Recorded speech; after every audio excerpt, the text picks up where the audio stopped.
भक्ति रसामृत सिंधु में श्री रूप गोस्वामी जी महाराज ने जहां 64 प्रकार की भक्ति का निरूपण किया है, वहां उन्होंने कहा है ऊर्जा दरो विशेषेण। प्रत्येक वैष्णव का धर्म है कि वह कार्तिक मास का विशेष आदर करे।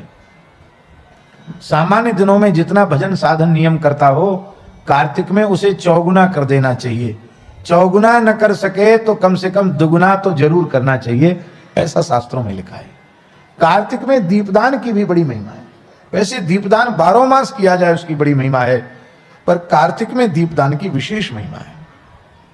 इसलिए हमारे सनातन धर्म के ऋषि महर्षियों ने ऐसी परंपरा बना दी कि भले ही महीना भर कोई दीपदान न करे, पर दिवाली को तो दिया सब जलावेंगे, तो कम से कम इस महीना में एक दिन तो दीपदान हो जाए। कौन ऐसा होगा जो दीपावली को दीपक प्रज्वलित न करता हो? पर है पूरे महीने की विधि।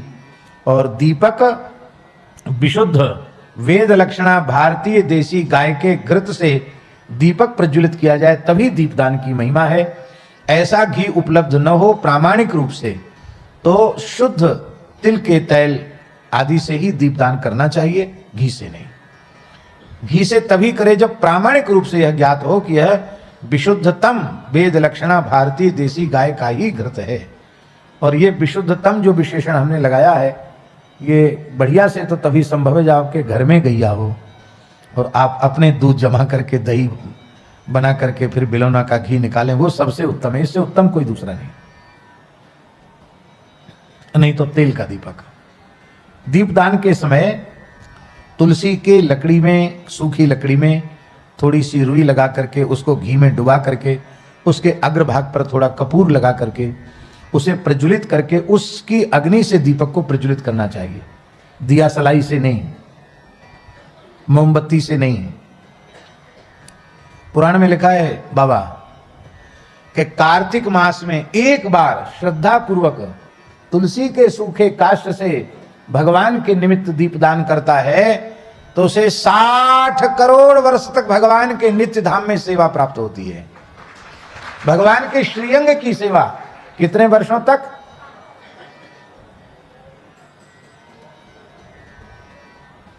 और जो बिना गिनती के दिया पे दिया प्रज्वलित करते हैं उनका तो, इसलिए हम बोलते हैं कि जो वैष्णव हो जाते हैं ना, उनका खाता चित्रगुप्त फाड़ के फेंक देते। कहां तक कलम घिसे। इतने पुण्य हैं उनके कि उन पुण्यों की गणना करने के लिए कितना कागज और कितनी कलम कितनी स्याही चाहिए। इसलिए कहते भैया अब तो ये भगवदीय जीव हो गया, अब इसके कोरे कागज पड़े हुए हैं, उस पर तो जय श्री कृष्ण लिखो, श्री कृष्ण शरणम लिखो। अब इसका तो सब खाता समाप्त है। वैष्णव के पुण्य की सीमा नहीं है और दीपदान करके उसका पुण्य अपने पास नहीं रखता। अनेन दीपदानाख्य कर्मणा श्री कृष्ण चंद्र प्रियताम नमम श्री कृष्णार्पणमस्तु, श्री रामार्पणमस्तु, भगवान को अर्पित कर देता है। एक रानी थी बाबा, पुराणों में, स्कंद पुराण में कथा आती थी। सूर्यवंश की रानी थी, चक्रवर्ती सम्राट साम्राज्ञी थी वो।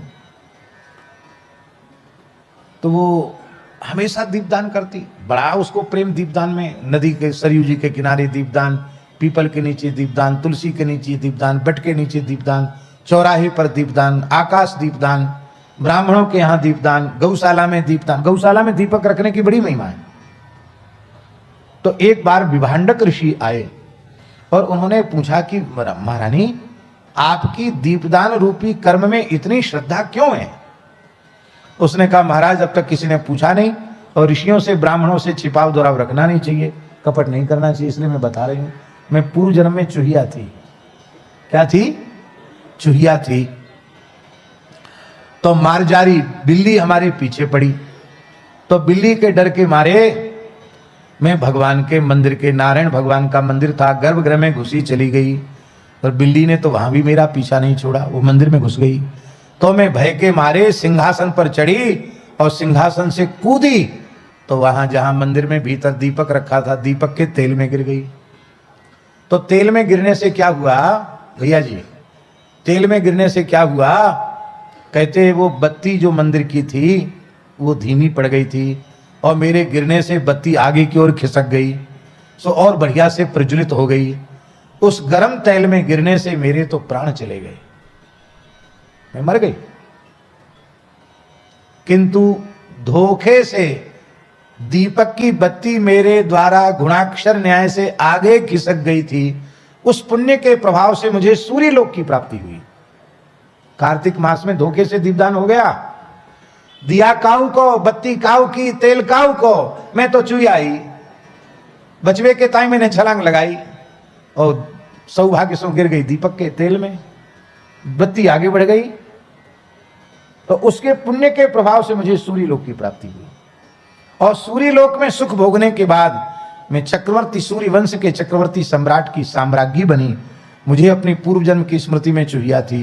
धोखे से दीपदान हो गया तब उसकी इतनी महिमा है। और श्रद्धा पूर्वक दीपदान करें तब तो हमारे हृदय का अविद्या का अंधकार मिट जाएगा और सदा सर्वदा के लिए भगवान के चरण कमल प्राप्त हो जाएंगे।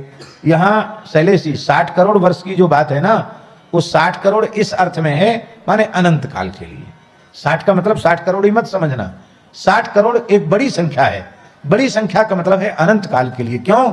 भगवान के धाम की तो मर्यादा है, यद गत्वा न निवर्तन्ते तद्धाम परमम मम। पर कुछ ना कुछ तो कहना पड़ेगा, इसलिए 60 करोड़ की एक सीमा बता दी कि एक बार दीपदान कार्तिक में कर ले तो 60 करोड़ वर्ष तक की और भगवान की नित्य धाम में नित्य सन्निधि और भगवान का नित्य कैंकर्य प्राप्त होता है।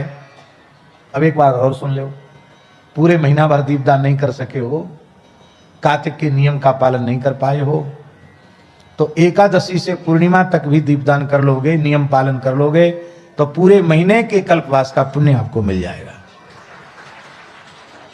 पर पुण्य अपने पास रखना नहीं। चोर डकैत पीछे लगे हुए हैं, कछु अच्छो काम करो तत्काल बोल दो श्री कृष्णार्पण मस्तु। ऐसा बढ़िया फिक्स डिपॉजिट कर दो कि जहां किसी को हवा भी न लगे।